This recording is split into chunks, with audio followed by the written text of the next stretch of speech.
ताने देने वाला जीजा।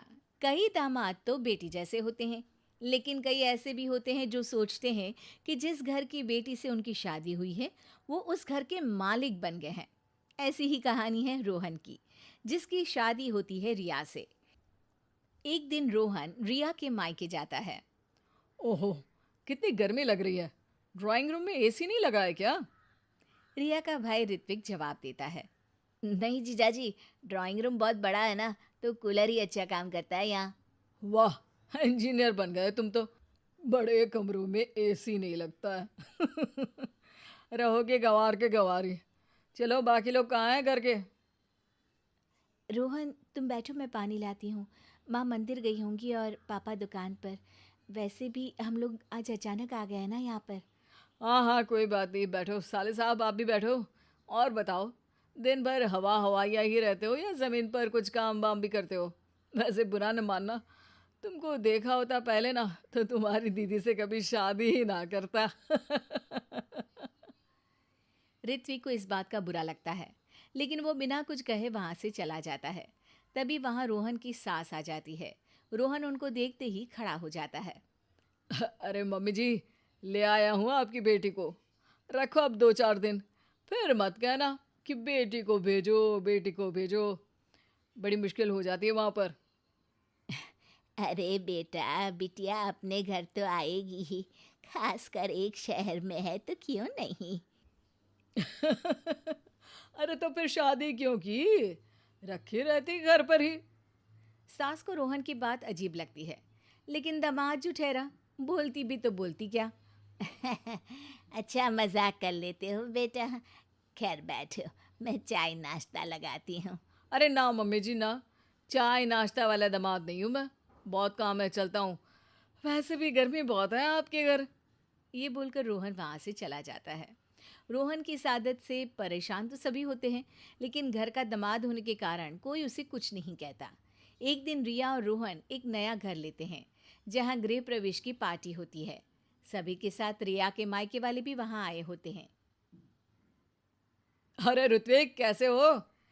कई लोगों के सामने रोहन ऋत्विक यानी कि अपने साले से हालचाल पूछता है। ठीक हूँ मैं जीजाजी, आप सुनाइए। हम सुनाते नहीं, दिखाते हैं।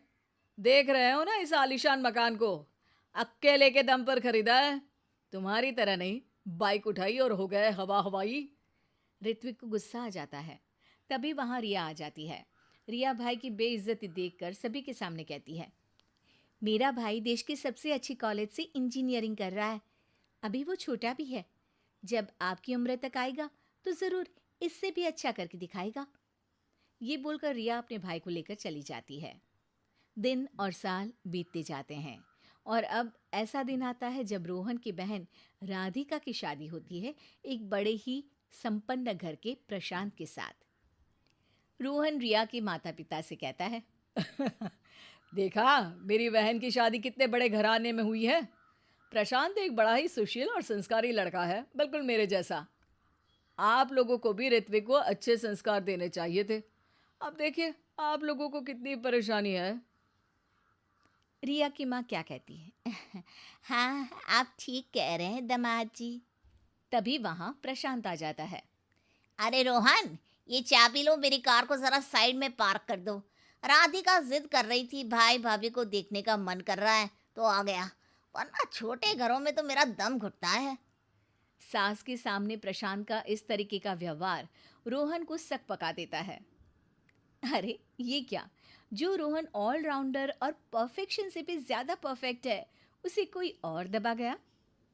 हाँ हाँ, क्यों नहीं, बैठो बैठो। मैं तो खुद रिया से कह रहा था कि घर छोटा है, बड़ा ले लेना चाहिए। अरे नहीं नहीं, तुम जितना कमा रहे हो उतने में तो यही घर मेंटेन कर लो, वही बहुत है। ऐसा ना हो कि बड़ा घर ले लो, खर्चा उठा ना पाओ और आ जाओ हमारे पास पैसे मांगने।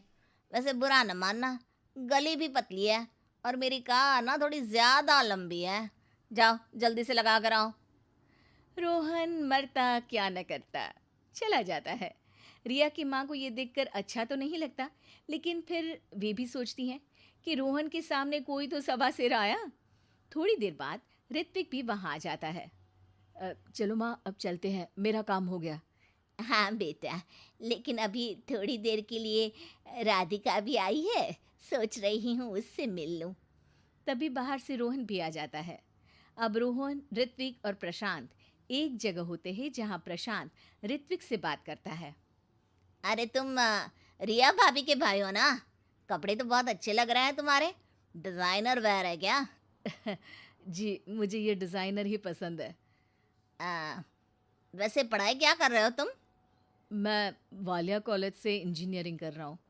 अरे वाह, उस कॉलेज में तो एडमिशन ही नहीं मिलता। वहाँ से निकलो तो जिंदगी सेट हो जाती है। बाकी एक ये है रोहन साहब, पता नहीं कौन सा कॉलेज बता रहे थे। भाई पैसे वैसे देकर तो डिग्री नहीं ले ली ना। रोहन के पैरों के नीचे से ज़मीन खिसक जाती है। नहीं नहीं, वो कॉलेज पास था तो इसलिए। अरे वो तो तुम्हारे चेहरे से ही दिखता है, काम काज में अनाड़ी और कामचोर, वरना इतने साल की नौकरी के बाद कहाँ पहुँचे? कहीं नहीं। ऋत्विक रोहन की बुराई सुन नहीं पाता। देखिए प्रशांत जी, आप बड़े हैं और सम्मानजनक स्थान रखते हैं, लेकिन इसका मतलब ये नहीं कि आप मेरे जीजाजी की बुराई करें, वो भी इस लेवल की। हमने अपनी बहन की शादी इनसे कराई है, तो ये बुरे और गलत कैसे हो सकते हैं? रोहन ऋत्विक की बात सुनकर आंखों में आंसू भर लेता है। रोहन, मुझे माफ़ कर दो। यही व्यवहार मैं तुम्हारे साथ भी करता आया, लेकिन फिर भी तुमने मेरे सम्मान की सोची। जीजाजी और प्रशांत जी, एक बात बताता हूँ। जिस घर में आपकी शादी होती है, वो आपको अपने जिगर का टुकड़ा देते हैं, तो उनसे तो बड़ा आपके जीवन में कोई हो ही नहीं सकता। वो आपका सम्मान करते हैं ताकि आप उनकी बेटी को प्यार और सम्मान दें।